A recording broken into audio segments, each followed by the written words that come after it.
Game-changing indoor cycling bike brings the Energy Alive studio classes to your home. Ride anytime you want. Learn more about the Peloton bike. OnePeloton.com. Visit your local showroom. Over 10,000 more rides on demand. What a day. And Peter King spent some time after the game with Tom Brady. I saw a picture just this morning. And so we go via the Cowherd Global Satellite Network to Peter King, NBCSports.com. First of all, Championship Sunday was just crazy. Overtime games, absurd. I saw the picture of you sitting with Tom Brady at his locker afterwards. What did he say? What'd you ask? What was that about? What did he say? He basically, Colin, I would say my one big takeaway from him, two big takeaways. Number one, he is truly not just kidding around. He's in awe of what he has done and what his team has done. 9 Super Bowl appearances in his 18 starting seasons. He kept shaking his head about it. He said it's just unbelievable. That's the one thing. Second thing is, I showed him a chart of Tom Brady's playoff games in his 20s and Tom Brady's playoff games in his 40s, and how significantly better he's been in his 40s, performance-wise, than in his 20s. He's 7% more better in completion percentage. His rating is 13 points higher. But anyway, and I asked him about this, and I said, what does it say to you? And he looks at me and he goes, aren't you better at your job now than you were in your 20s? And I said, yeah, but I don't get beat up for a living. Right. But he just said, look, it's experience. And Colin, he pointed out the one thing, and I ended up writing about this Monday, but think about this, all right? It is the continuity of coaching staff that is so important. Think of it this way. Brady told me they put in 8 plays Sunday morning at 11 o'clock. That's 6.5 hours before the game in an offensive meeting at the Westin Crown Center Hotel in Kansas City. They're doing a walkthrough with the 8 new plays, 4 or 5 of which they ran in the game, and every one gained positive yardage. So that's one part, and I think they can do that because Ivan Fears, the running back coach, has been with Bill Belichick for 19 of his 19 years. Wow. Josh McDaniels, 15 of the 19 years. Dante Scarnecchia, the line coach, 17 years. So that allows them to do so many things because these guys can all complete each other's sentences. No, it's a really good point. That's what I worry about, the Baker Mayfields of the world and these young quarterbacks that come into a league and you have a different coach by year 2 and a different coordinator. It's very, very hard in life. If I had a different producer and a sidekick every 6 months, continuity is a huge thing. I want to go to the Saints-Rams game because I remember you writing about Jared Goff early in the year. And people forget he was a number 1 pick. He went into a bad Cal program and really took a beating for 3 years and really carried Cal to respectability by the time he left. And you were saying in week 3, we got to slow down here. This kid can actually play. Peter, I thought he outplayed Drew Brees in the second half and overtime of that game. Did you? He outplayed Drew Brees. He threw the 3 best balls in that game, in my opinion. The one ball to Brandon Cooks at the end of the first half, that basically got the Rams back in the game, that drive. I just thought that he played fearless the entire game. I'm so impressed with him. Colin, when they were changing coaches 2 years ago this month and going to Sean McVay, the brass went to Goff and said, hey, listen, we're going to change coaches. And he already knew because they fired Jeff Fisher late in the season. But we're going to be picking this new coach and blah, blah, blah. And he just shrugged his shoulders and he said, hey, this is just like when I went 1-11 at Cal. So I think he was not blown away. He knew that it was possible to improve with the right coach. Sean McVay is definitely the right coach.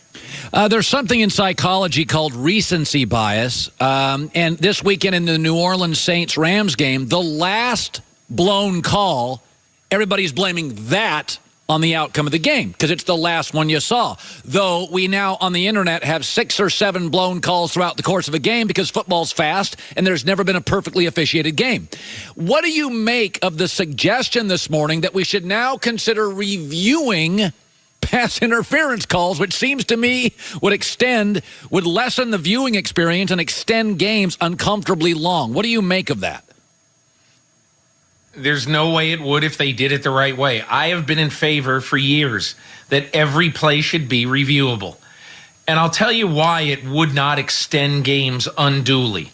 You would not do anything to give coaches any more challenges.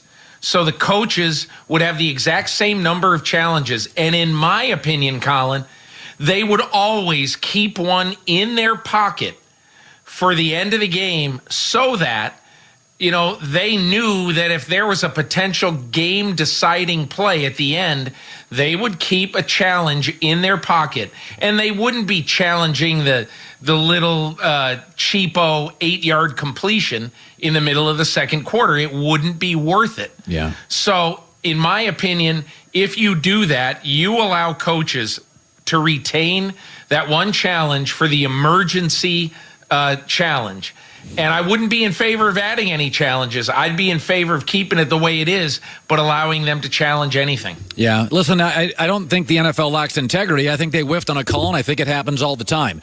Peter, I said last week that if the Rams made... But, Colin, it caused the wrong team, it very possibly caused the wrong team to go to the Super Bowl. I understand everybody saying calls get blown every day, but there is a real, honest-to-goodness reason to think that if this call was officiated remotely correctly, that the New Orleans Saints would be in the Super Bowl. That's too important to ignore as just another call.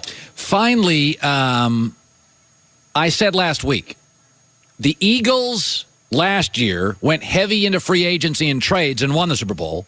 The Rams went heavy, high-profile trades and free agency this year and got to the Super Bowl.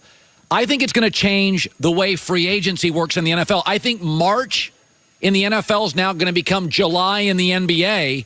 And, that's my gut feeling is the Rams and the Eagles, this is a copycat league. Free agency is going to become a huge deal in the NFL. Teams will be more aggressive. Agree or disagree? I think it will. For a couple of reasons. Number one, you look at the teams that are getting far in the playoffs now. Les Snead in the Rams. Les Snead never met a move he didn't like. Howie Roseman in the Eagles, unafraid of making any moves. You look a lot at John Schneider with the Seahawks. You look at a lot of these teams that are bold in making moves. And a lot of these teams are winning. That's number one. I think number two, the other impact, in my opinion, is that it's very good news for Antonio Brown, and it's very good news for Le'Veon Bell. Yes. It's good for big stars who have probably reached their expiration date with their teams. No, I think this is my first takeaway during the break. You said Le'Veon Bell, and I'm like, God, he will. I mean, you start looking at Le'Veon Bell now, and you got a Jets team that's got a young quarterback that needs help, and you got some young players in this league that need help behind them at the running back spot. And no, I think it's a really good point. By the way, do you think Breeze's future? What is Breeze's future in New Orleans? I think it's good, but Colin, the last 7 weeks of the New Orleans Saints, they were at best a pedestrian offense. Yes. They scored 19.7 points a game in the last 7 weeks, 5 regular season, 2 playoffs. So Sean Payton has got to do a very hard, serious, no-holds-barred analysis of his offense right now. They've gotten the defense playing well. Yeah. But just when you thought that the offense was the state of the art, a little bit after midseason, it went downhill, and they got to figure out why that happened. Yeah, no, we actually yards per play, which is a stat even Vegas cares about, they were 4th entering the weekend of the 4 teams. And after the weekend, even at home, they were 4th of the 4 teams that played. They're just not explosive enough. Peter King, NBCSports.com. Great having you, Peter. Finish your lunch. Sorry to interrupt you. Thanks, Colin. All right. Don't let your age beat you. Feel stronger, more energy. BuyMDrive.com code HERD. BuyMDrive.com code HERD. No, I think New Orleans is interesting because I had a scout tell me I picked the Rams to beat the Saints. I didn't do it because I'm in Los Angeles. I picked the Red Sox to beat the Dodgers in the World Series.